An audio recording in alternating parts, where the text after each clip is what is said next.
So I just got asked one question regarding the homework. And I would like to answer this question for all of you. It has nothing to do with async and parallel programming, so it's just an excursus if you want. But I would like to show you how this is done, just to make sure that everybody understands that. If I create a console app, you don't need to follow along, just follow in your mind. If you create a console app in C#, and you go, let's wait until it has been created. Here it is. If we run it,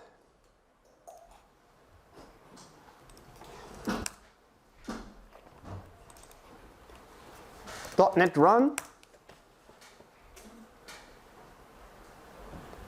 it will compile and print hello world. Okay, my question to you is, where does this console write line write hello world to?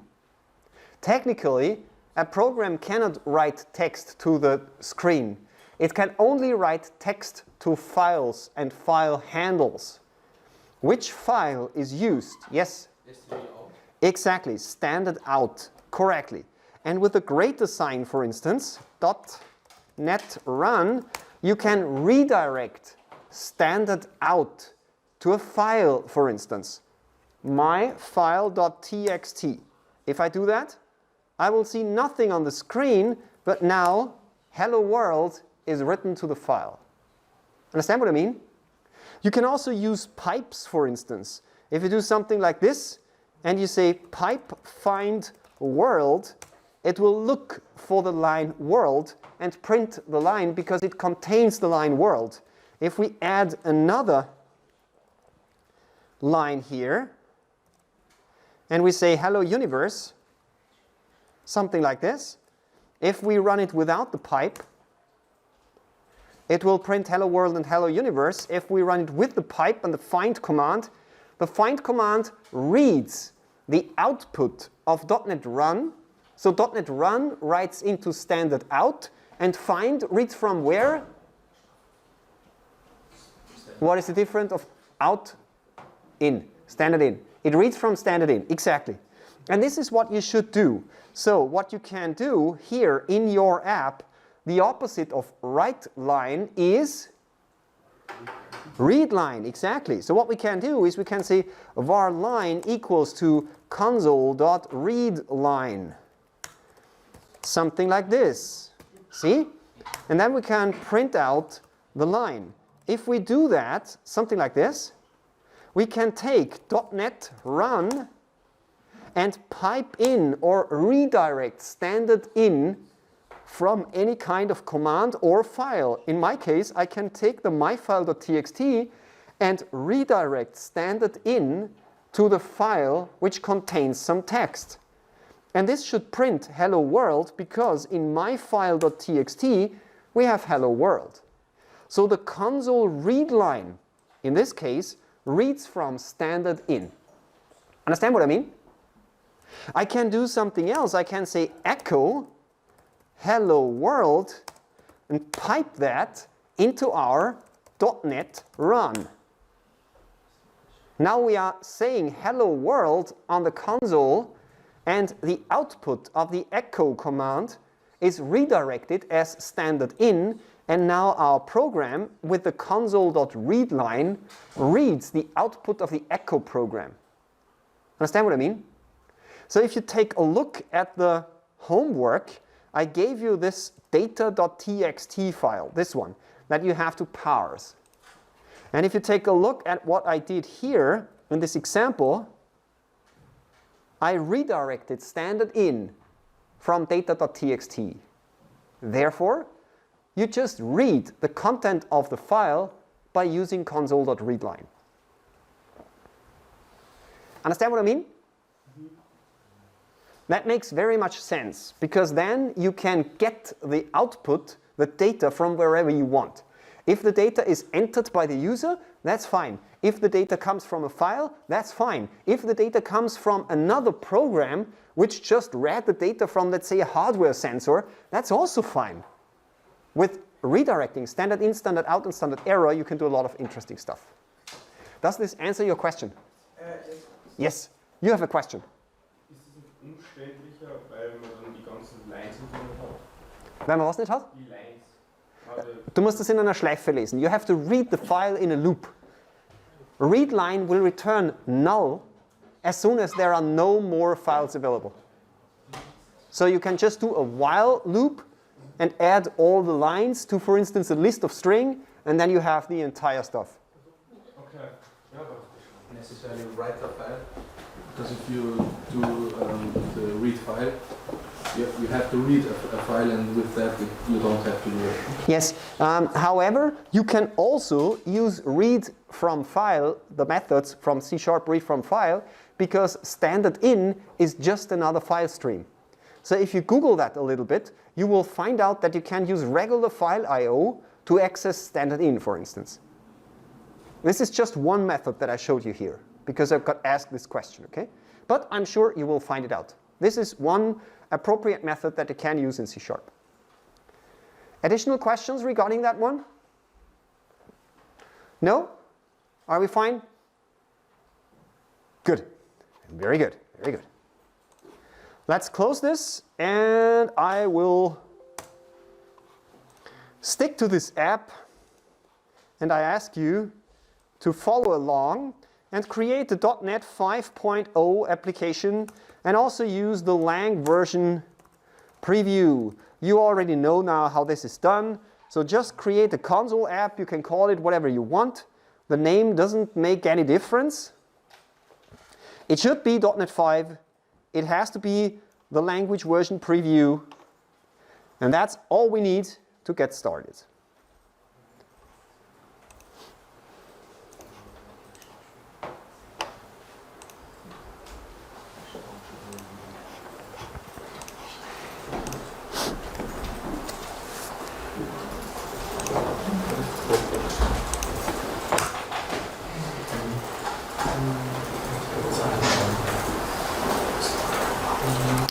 You have enough time to complete creating the application. I will just start with the first few steps. I will add a using statement using system.io in order to be able to read stuff from disk. If we take a look at the file class and maybe file read, something like this, and if I'm fast enough, I can do it like that, then you will find in many cases situations in C# where you have two different functions for doing the same thing. One of these functions is just called read all lines or read all bytes or read whatever, and the other is called blah blah blah, read all lines, async.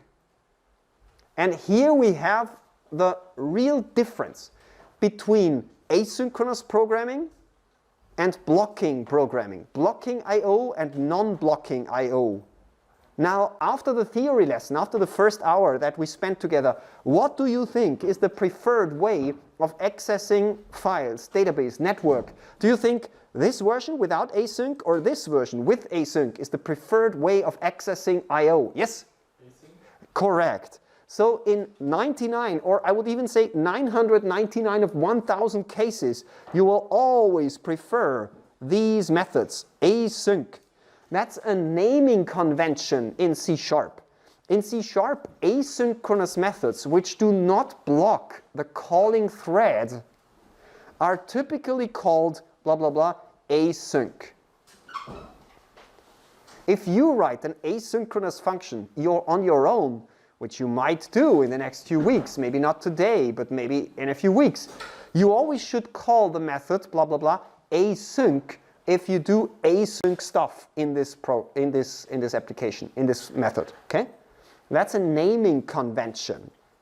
It's not a catastrophe if you don't, but you should try to remember that.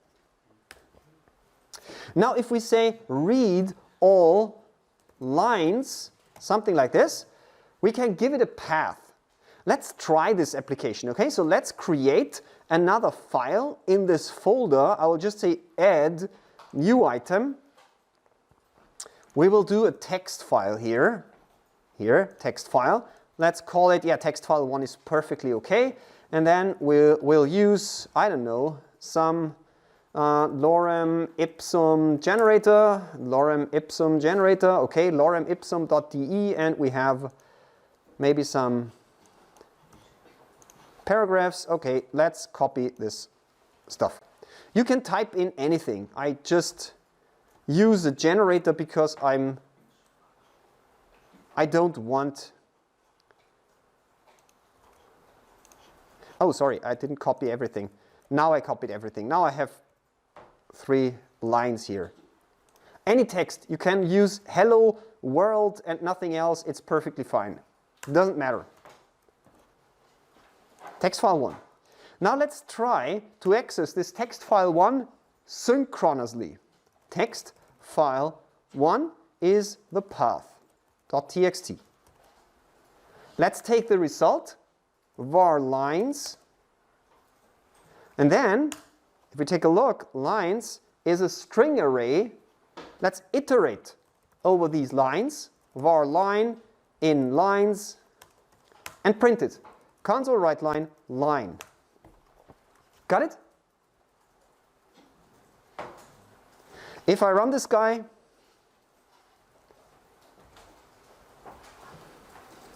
I forgot something. If you get an exception, if you run this program, please do the following. Take a look at the video beamer, then you can do it on your own.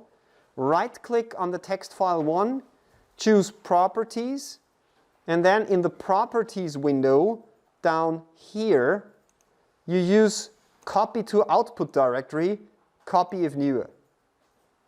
That will copy the file to your output directory, as the name suggests, when you run the application, and therefore you can use a relative path here. Let's run it again, and it will print the lines. Now I'm lucky, because read all lines is very, very fast. I have a solid state disk in my laptop, so accessing a local file is pretty fast. But still, from the point of view of the CPU, of the central processing unit, even when accessing the file is fast for the CPU, it takes forever. The CPU runs on multiple gigahertz, so it can do millions and millions and millions of operations in a very short time. So if accessing the solid state disks takes only a millisecond, something like this, for the CPU, that's kind of forever. Understand what I mean? It's bored. It's locked. It's blocked, sorry, it's not locked, it's blocked from doing anything useful. So the point is, here we have the possibility to change that one from reading it synchronously to reading it asynchronously. Let me show you how this is done. File.read all lines, but this time I'm going to use the async version.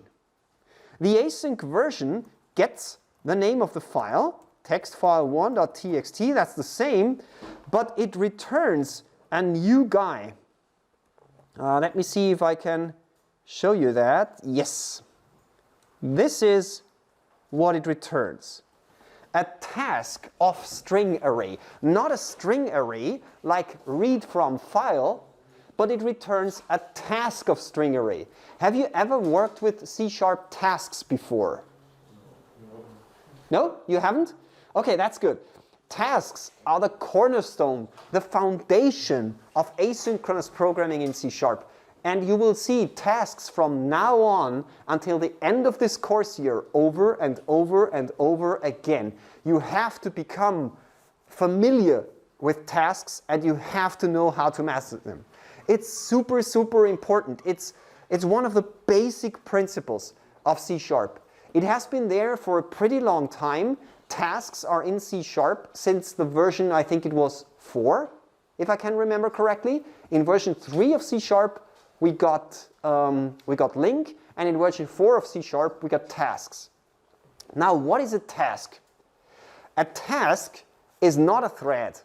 That's the big difference. It's similar, kind of, but it's not a thread. A task is just like a task for a human being. Let me demonstrate what I mean. Imagine that we have some cars standing out there, and I can ask you to take a look at these cars. I can tell you a license plate and tell me whether this car is standing there. So what you're going to do, you're looking out the window, you try to find out the license plate. Maybe you can't see a license plate, so you have to run out there, take a look out there, come back. It will take forever until you get back and tell me yes or no, the car is there. That would be blocking programming. Now with the threads, what I showed you here, it would be different. I will tell you, go and look for the car, but I would use a programming mechanism where I say, I give this task to a thread, you are a thread in the thread pool, for instance, and then I do very complex programming to do something else. So I can start coding, and in a minute or so you come back and tell me the result of your inquiry. Understand what I mean? The problem is, what if I want to know a lot of cars? I would like to tell you, hey, look for the car with this license plate. And a second later I can tell you, look for a second license plate, and a third license plate, and a fourth license plate, and a sixth license plate. Because I only have you, I have to somehow manage my work. I have to create a list of inquiries that I would like to give to you, and once you are done, and you say, I have completed the first one, I take something from this list of tasks and give the next one to you. Understand what I mean? And that's essentially what a task is. A task is not a concrete algorithm. It's not a concrete processing thing. It's just a request. It's representing a, just like the name suggests, task that I can start. And the beautiful thing is that I can start. For instance, if I ask you to go to the license plates, I can start 20 tasks. I can start 40 tasks. And these tasks are very lightweight. They are not like threads. Starting 20 threads would be horrible. Starting 20 tasks is not a problem because a task is just a request. It's like a form where I write down, please take a look at this license plate, and I put it here on the table, and you just go, take the first task, work on it, and once you get back, you take a look at the list of tasks, and if there is a new task, you take the task, and you do the next thing. There can be many tasks. It's not a problem because it's just forms lying on this table. And when you're idle, when you don't have to do anything, you pick up the next task. Understand what I mean? So this read operation gives us back a task. And we can use this task object to inspect whether it's already completed. We can take a look at this task, and the task has a status. The status could be waiting to run, running, completed, faulted. It has a status, and it also has a result. This is the type parameter, string array. Once the task will be completed, we have a result. And that is the content of the file. With our example, it would be yes or no whether the car is standing on the parking lot or not. Understand what I mean? That's a task. So you can run a huge number of tasks and they will automatically be deployed on the thread pool. And whenever a thread in the thread pool is bored, it will pick up one task and solve it. Is that somewhat clear? Yeah? Good. Now, what can we do with this task? Let's assign it var file read task. Now this file read task is of type task of string array. What we can do, for instance, file read task, we can print out the status. Let me show you what this will result in. If I run this guy, it will show me, see that? Waiting for activation. So I started the task, please read the file, but immediately after I'm asking for the status, and the disk subsystem or the C#, common language runtime didn't even start working on this task yet. It's like I put this request for taking a look at the parking lot on the table, and you didn't even have time to go here and pick up the task. It's still waiting for activation. So let's wait a little bit, okay? Let's say thread.sleep, let's say 50 milliseconds. Oh, that's an endless amount of time. Let's wait just 1 millisecond. And then print the status of the task again. Let's see. See it? Within 1 millisecond, the task switched from waiting for activation, not started yet, to ran to completion. So within 1 millisecond, the file could have been read. Yeah? It could, yeah, definitely. So if we just do something like this, it depends on the speed. It really depends on the speed. Let's take a look. Yeah, it's so fast that just from one step to the other, by running this application, it switches from waiting for activation to run to completion, because it's simply very, very fast. The file is already in disk, it's not in memory, it's not accessing the disk anymore. It's really fast. Okay? Good. Now, how can I wait for the task? That's simple. File read task.wait. .wait. Now listen closely, this is important. I might ask you that in one exam. Wait is blocking the thread. So doing an async operation and then calling wait is essentially the same as calling the blocking operation up here. It doesn't make sense. We don't want to wait. There are only a very few number of cases where you really want to wait. But for us, in this course, we don't wait. That's not a good idea. We shouldn't do that. Now, can we just access the result? The result will be the string array, just like here, the string array. So we can say something like lines equals 2. Is that a good idea? Listen closely, I might ask you that. No, it's not a good idea, because accessing the result like this will again block the thread until the task is done. It's just like calling wait and then accessing the result. So accessing the result like that, not a good idea. We shouldn't do that. There are very few cases where you really want to do that. The good thing is that we have another option. File read task dot continue with. Continue with allows us to schedule a job, as in our case an action. Can you remember what an action is? An action is a delegate that returns which data type? Yes? Whoever? It returns the data type that stands last. No, action, not func. Correct. You switched in your mistake was that you described func, not action. So if we take a look at this type here, it says action of task of string array. The return type of this is void. We discussed that. And what will be the parameter? The task. The task that just has completed. So we can simplify our code a little bit. We can say we don't need to remember the task. All we need to do is we just call continue with on the result of the read all lines async.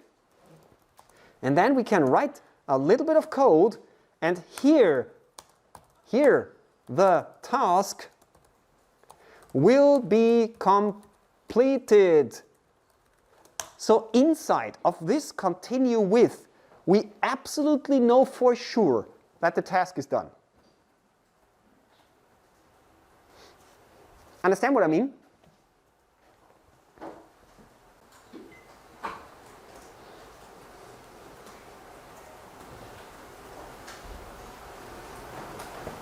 Imagine that you, in the evening, you go to bed, you set up the alarm clock, and you think to yourself, okay, when the alarm clock rings, I will stand up, put on my running shoes, and do some sports.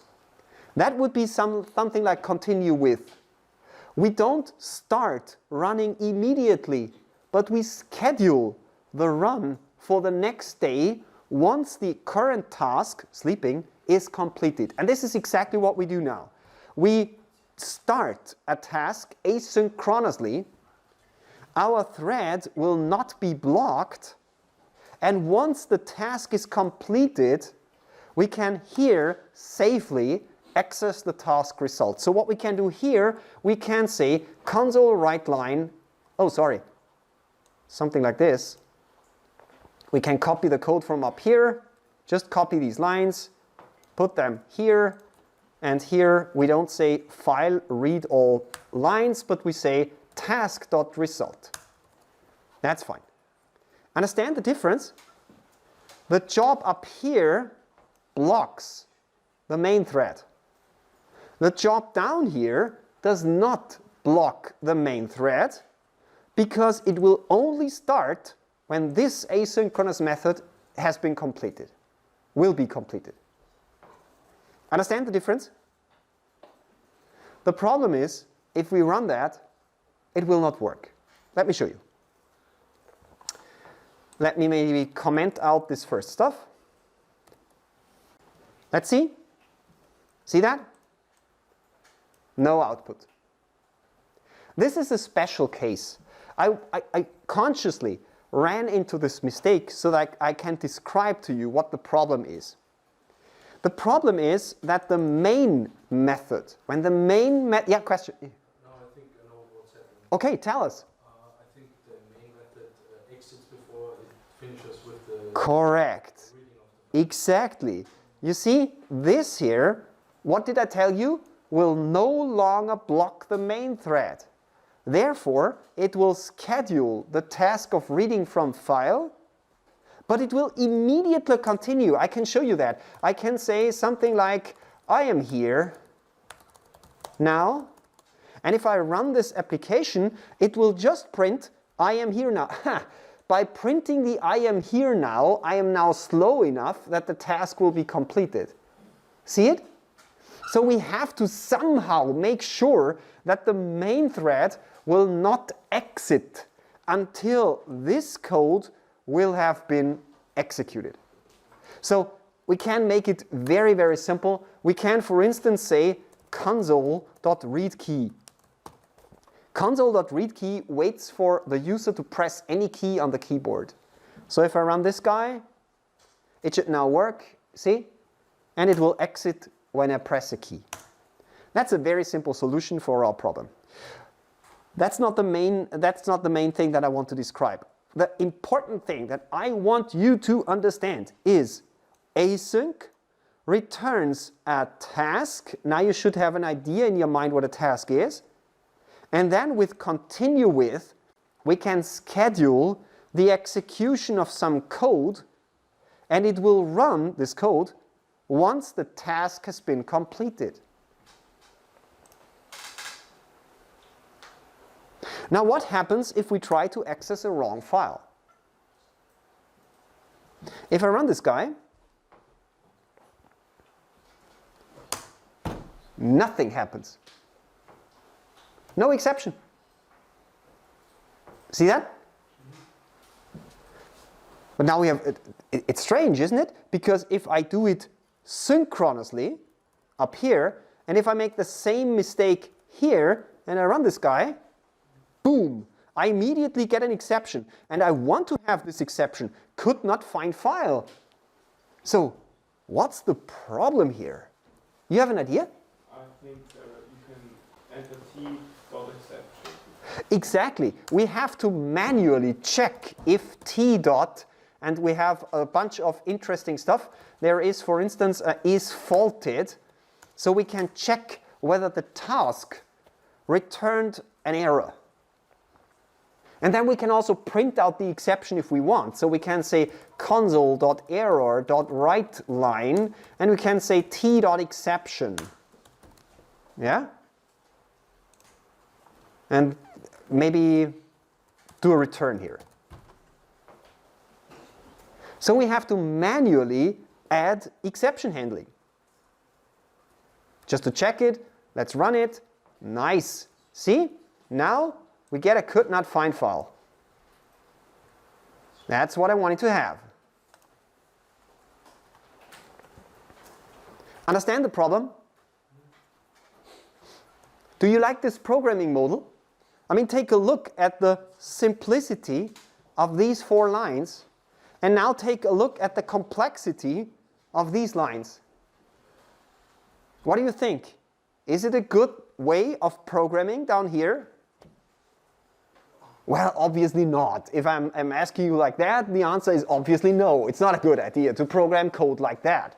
So we need to find something else. We need to get it better. And to be honest, with C#4, when this came out, this was the way of writing code. I spent an endless number of hours learning how to write this code. I did an endless number of trainings for customers and on conferences telling people how this is done. And then, with one of the next versions of C#, something magic happened. Something magically happened. The guys from the C# language team, they came up with 2 new magic keywords. And these keywords are async and await. Async and await essentially get rid of all this stuff and make async programming a child's play. It will look extremely similar to what we have up here. Let me show you what the difference is with async and await. And then we will discuss how async and await really work. I always call this Harry Potter programming. It's like magic, it just works. Okay? That's a good thing. Let's comment out this complex code and take this code again, this one, the old synchronous code, and use that one as the basis of our application. So here, let's now change that to async. That will break our code.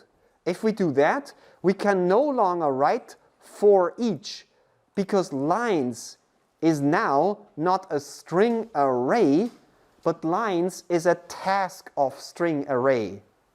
At that point in time, the task, reading the file, will not be completed. Therefore, we cannot process the results. Understand what I mean? Would it be a good idea to just write .result here? It would fix our problem. But why isn't that a good idea? Because result does what? Yep. It doesn't wait for the task to be finished, so it is... Yes, it waits. It does wait, but it blocks the CPU. So result does wait. It really fixes the problem. I can run the application and it will work. It really works. But it's not good because result will, remember that one, be not like that. Result will block the CPU. So that is not a good idea. That is not a good fix. Now let me show you how async and await do their magic.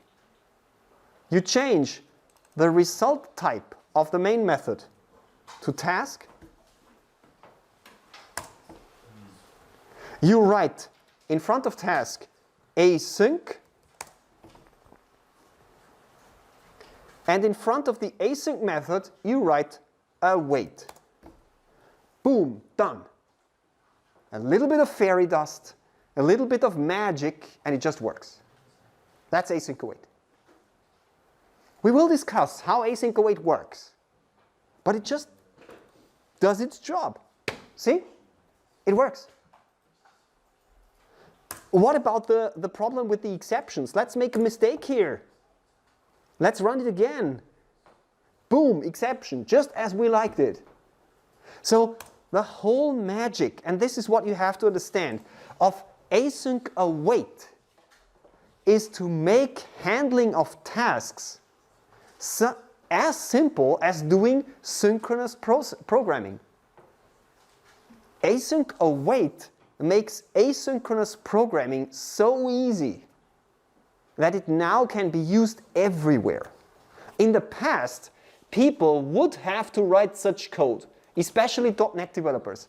They hated this code. Therefore, they didn't write it. What they do, they wrote this code. And this was bad. This was not performant. C# was known to be slow. And then a few years ago, this rockstar Node.js JavaScript developers, they were used to do async programming in JavaScript. And they really kicked asses. They had JavaScript and they were much faster than most of C# applications. That's crazy. JavaScript shouldn't be faster than C#. And their whole magic was because they did asynchronous programming. And this is why Node.js was so fast and efficient. Now with async await, the game changed. I remember that you have a question, okay? With async await, the game changed. Now C# developers here can also write asynchronous code without having to deal with the complexity of asynchronous code. It simply becomes easy. And therefore, nowadays, C# developers do asynchronous programming, and therefore, typically, C# applications are as fast as Node.js, for instance, if not faster in some regards. It depends on what you are measuring. That simply doesn't work. We need to give C# a chance to see a task, to recognize a task, so it can reuse the thread for different things. This is not done here in this simple example because it's just a console app. But imagine this is a web server. If we don't do this async with the task and the await, we are doing blocking I/O. We are blocking the thread. So it's not possible to encapsulate that. It's necessary to return a task. Otherwise, it's blocking. It's not non-blocking. Additional questions? Understand what I mean? Good? Good. Let me show you a bunch of other things, okay? Let's first start by writing a small helper method, okay?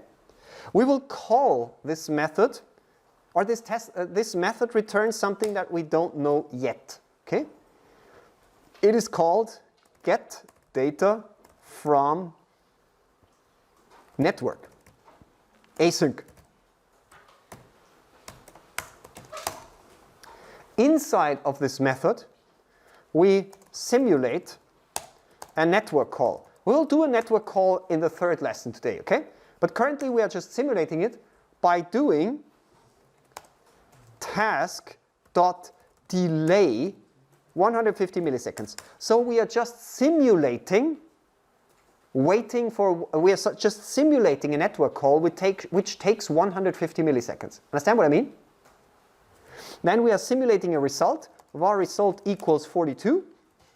That is the result from our database, and we will return the result. So this is just a simulation, okay? My question to you is, what is missing here? Yeah? Async task. Async task of integer. Correct. That's the correct return type. It has to be a task because it's an async call. We do want to use await.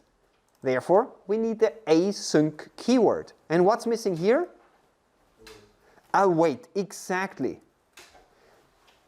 Now listen closely, that's crucial for your understanding. This await here will not block the CPU.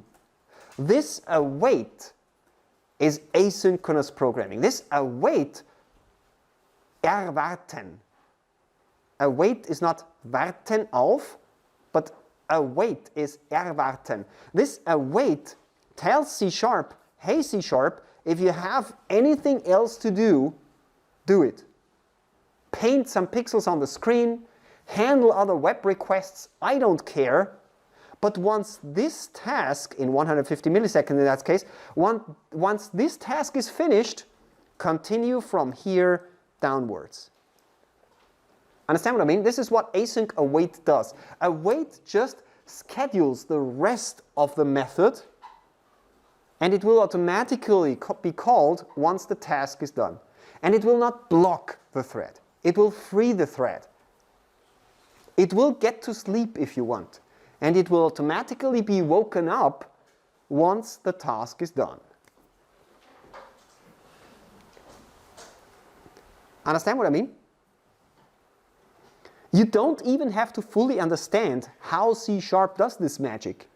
Just understand that await is the important keyword here, and async should be the decorator here in front of the method. If you remember that, everything is fine. And guess what? When we come to entity framework, what we will do there is we will always use, whenever we do a database query or doing an insert statement or a delete statement, we will always do async. We will always do async await. Good? Now if we would like to call this one get data from network, we can do that. Here we can just say get data from, sorry, I forgot to add static here. Static. Get data from, come on, get data from network async. And if we want to have the result, var network result equals, what is missing? Exactly. That's the cooking recipe. Want to call an async method? Add await in front of it and add async to the method in which your code is currently written. It's always the same. Async means use await, and await requires async here in front of the method. This is what you have to remember. Even if you don't understand fully what's happening behind the scenes, that's a pretty simple cooking recipe. Always do the same, it will work. Got it? Understand that? Nice. What if we want to write that in a lambda function? For instance, if I take this guy here, and if I build this function somewhere in a lambda method, func of task of int get data from network via lambda, then we have this lambda stuff. We have, if we take a look, let me take that. We have no parameters, you see, no parameters.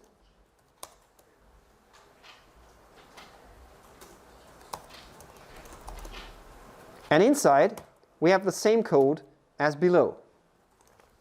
Now we have a problem, because this await is now within this lambda method.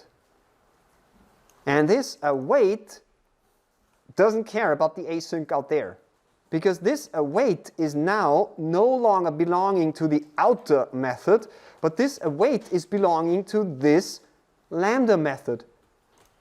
So where do we put the async now? Have an idea? Exactly, async. This is what I wanted to show you. Correct.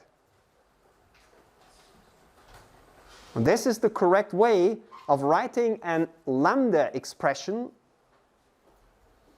with await in it. Good. Nice. This was my goal for the first part of this. What's now? Oh, sorry.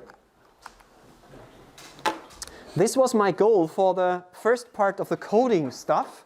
Now we have, I think, a longer break for 15 minutes.